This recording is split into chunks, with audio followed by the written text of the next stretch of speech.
नमस्कार। मैं doctor Shrikant Pandey, paediatric gastroenterologist and hepatologist, बच्चों का पेट एंड लीवर रोग विशेषज्ञ हूँ। मैं कंकड़बाग पटना में प्रैक्टिस करता हूँ। आज हम लोग एक बहुत ही इंटरेस्टिंग टॉपिक पे डिस्कस करने जा रहे हैं, जो कि आजकल देख रहे हैं हम लोग दिन ब दिन बढ़ता जा रहा है, जिसको ब्लीडिंग पर रेक्टम बोलते हैं। मतलब कि मल द्वार से खून आना। बच्चों में देखा जा रहा है कि आजकल ब्लीडिंग पर रेक्टम यानी कि मल द्वार से खून आना काफ़ी कॉमन होता जा रहा है। तो आज हम इस छोटे से अपने टॉक में आपको ये बताना चाहेंगे कि इसके कारण क्या हैं, इसको डायग्नोसिस मतलब इसको जानने का उपाय क्या है और इसका उपचार क्या है। तो आपको मैं ब्रीफ में बताना चाहूँगा, जो कि आपके लिए बहुत हेल्पफुल होगा।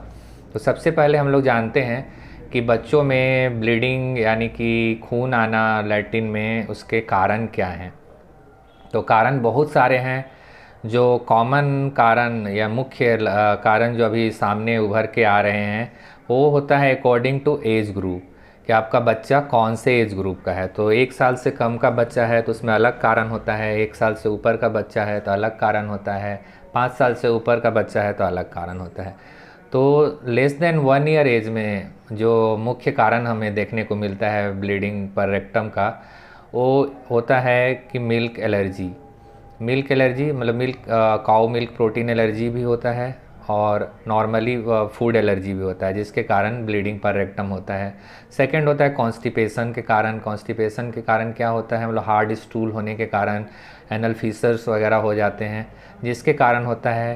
थर्ड कॉज होता है इन्फेक्टिव होता है, जिसको कि हम कोलाइटिस या एंट्रोकोलाइटिस बोलते हैं। इन्फेक्टिव कॉजेज़ भी होते हैं, जैसे डिसेंट्री होते हैं, जिसमें कि हमें साथ में फीवर भी रहता है और बच्चा बार बार स्टूल करता है। तो आगे हम जब आगे फर्दर डिस्कस करेंगे तो आपको बताएंगे, अभी मैं कारण पे ही कंसंट्रेट करता हूँ।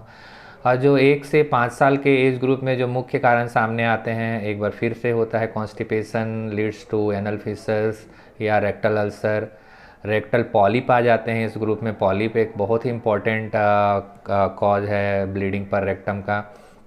इसके अलावा जो कारण आते हैं, आईबीडी भी इस एज ग्रुप में। आईबीडी मतलब इन्फ्लेमेटरी बाउल डिजीज़ होते हैं, जो अल्सरेटिव कोलाइटिस, क्रॉन्स डिजीज़ के भी केसेस आजकल पीडियाट्रिक एज ग्रुप मतलब बच्चों में बढ़ रहे हैं। जो कि पहले ये बड़ों की बीमारी हुआ करती थी, आईबीडी बच्चों में बहुत रेयरली देखने को मिलता था, अल्सरेटिव कोलाइटिस, क्रॉन्स डिजीज़ के केसेस। लेकिन अभी पिछले 2-3 सालों से देख रहा हूँ कि ये सारे केसेस अब लगातार इनमें वृद्धि हो रहा है। और कारण होते हैं जो कि टीबी, पेट का टीबी होने के कारण भी ब्लीडिंग होता है। और एवं 5 ईयर में जो मुख्य कारण होता है, वो होता है हमारा रेक्टल अल्सर। हार्ड स्टूल होने के वजह से रेक्टल अल्सर हो जाता है, या आईबीडी होता है, इन्फ्लेमेटरी बाउल डिजीज़ जैसे क्रॉन्स डिजीज़, अल्सरेटिव कोलाइटिस, या कॉन्स्टिपेशन की वजह से भी हो सकता है, या फूड एलर्जी। फूड एलर्जी किसी भी एज ग्रुप में हो सकता है, कभी भी अचानक से, या इन्फेक्शन किसी भी एज ग्रुप में हो सकता है। जैसे डिसेंट्री हम किसी भी एज ग्रुप में पा सकते हैं, फूड एलर्जी किसी भी एज ग्रुप में पा सकते हैं।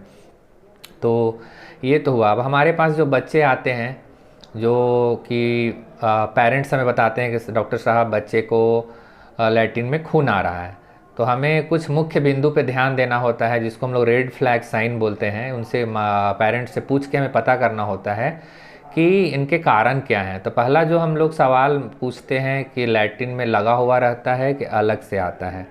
तो अगर लगा हुआ रहता है तो उसके अलग कारण होते हैं, अलग से आता है तो उसका अलग कारण होता है। अमाउंट पूछते हैं कितना अमाउंट में आता है। अगर स्मॉल अमाउंट में आता है तो कुछ और कारण होता है, लार्ज अमाउंट में आता है तो कुछ और कारण होता है। तो इस तरह से अगर साथ में फीवर है, बच्चों का ग्रोथ फेल्योर है, एब्डोमिनल डिस्टेंशन मतलब पेट फूला हुआ है, खून की कमी हो रही है, ये सारे सवाल हम पूछते हैं, जो कि बाद में जांच करके इसको कंफर्म करते हैं। तो इससे हम एक डायग्नोसिस की तरफ अग्रसर होते हैं। इसके बाद में जब हम लोग फाइनली जब डायग्नोसिस की तरफ जाते हैं तो कुछ जांचें कराते हैं। पहला जांच जो कराते हैं, जो कॉमन ब्लड इन्वेस्टिगेशंस होते हैं, जैसे कि हीमोग्लोबिन की जांच कराते हैं, प्रोथ्रोम्बिन टाइम की जांच कराते हैं, लीवर फंक्शन टेस्ट कराते हैं, और फाइनली हम लोग एंडोस्कोपी करते हैं, जिसको कि सिग्मोइडोस्कोपी और कोलोनोस्कोपी बोलते हैं, जिसके द्वारा हम डायरेक्ट विजुअलाइज करते हैं बच्चे का मल द्वार के द्वारा, दूरबीन के द्वारा अंदर जाके देखते हैं कि क्या कारण है। बहुत सारे कारण में हमें डायरेक्ट उसी टाइम पे, जैसे पॉलिप हुआ तो सेम टाइम में हम उसको हटा देते हैं, जिससे फर्दर ब्लीडिंग आना बंद हो जाता है।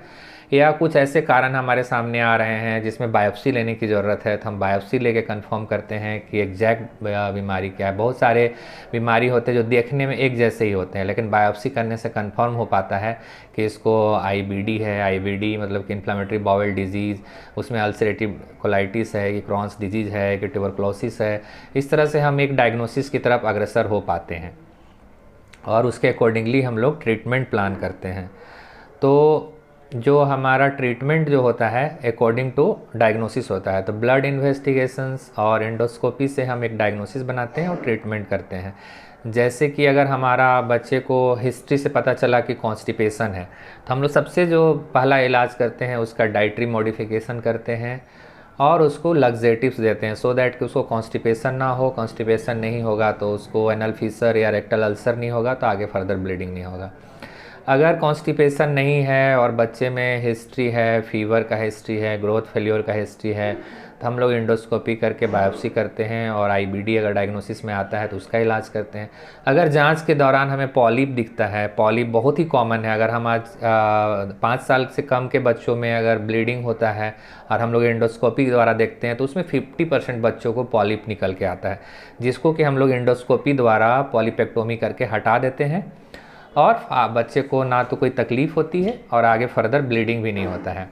उसके बाद में अगर अल्सरेटिव कोलाइटिस, क्रॉन्स डिजीज आया तो उनका बहुत लंबा ट्रीटमेंट प्रोटोकॉल है जो हम लोग करते हैं, जो कि इतने छोटे से टॉक में समझा पाना मुश्किल है। तो स्पेशलिस्ट ही आपको समझा पाएंगे जब आपका डायग्नोसिस इस तरह का होगा। तो मुख्यतः जो हमें ट्रीटमेंट करना होता है कॉन्स्टिपेशन का, पॉलिप का और डायग्नोसिस करके आईबीडी का। कभी कभी क्या होता है कि 1 साल से कम के बच्चे या अराउंड 2 ईयर के बच्चे में बहुत ज़्यादा ब्लीडिंग होता है, इतना ज़्यादा ब्लीडिंग होता है कि बच्चे को खून चढ़ाने की ज़रूरत पड़ जाती है। तो उसमें हम लोग कुछ इमेजिंग टेस्ट कराते हैं, मेकल्स स्कैन वगैरह कराते हैं और इसके बाद में हम देखते हैं कि उसको क्या प्रॉब्लम है। अगर वो प्रॉब्लम आता है तो उसके अकॉर्डिंगली इलाज करते हैं। बहुत सारे रेयर कॉजेज़ भी होते हैं, जो सर्जिकल कॉजेज होते हैं, वो भी बहुत टाइम पे निकल के सामने आते हैं, जिसका ट्रीटमेंट सर्जरी द्वारा होता है। तो हमें जब बच्चे का ब्लीडिंग हो, अगर 1 बूंद भी ब्लड आ रहा है लैट्रिन में, तो तुरंत अलर्ट हो जाना चाहिए पेरेंट्स को, देर नहीं करना चाहिए और अपने नज़दीकी डॉक्टर से मिलना चाहिए, स्पेशलिस्ट से मिलना चाहिए, प्रॉपर इन्वेस्टिगेशन कराना चाहिए। क्योंकि आजकल जो इतने भी तरह की बीमारी आ रही हैं सबका इलाज संभव है, लेकिन अगर सही समय पे डायग्नोसिस हो जाता है तो। अन्यथा क्या होता है कि आप इग्नोर करते हैं कि 1 बूंद खून आया है, या आप ध्यान नहीं देते हैं, ब्लीडिंग बहुत लंबे समय से हो रहा है। बच्चा जब कभी बड़ा होता है तो आपको खुद से बताता है कि हमको ब्लीडिंग हो रहा है, तब आप अवेयर होता है, तब तक बीमारी काफ़ी बढ़ चुकी होती है। तो इसीलिए मेरा आग्रह रहेगा सारे पेरेंट्स से कि बच्चा के मलद्वार द्वारा अगर ब्लीडिंग होता है, 1 बूंद भी ब्लड आ रहा है, तो तुरंत अपने नज़दीकी डॉक्टर या अपने स्पेशलिस्ट से मिले, उचित जांच कराएं, सो दैट कि आपका सही समय पर डायग्नोसिस हो सके और उसका उपचार हो सके। धन्यवाद।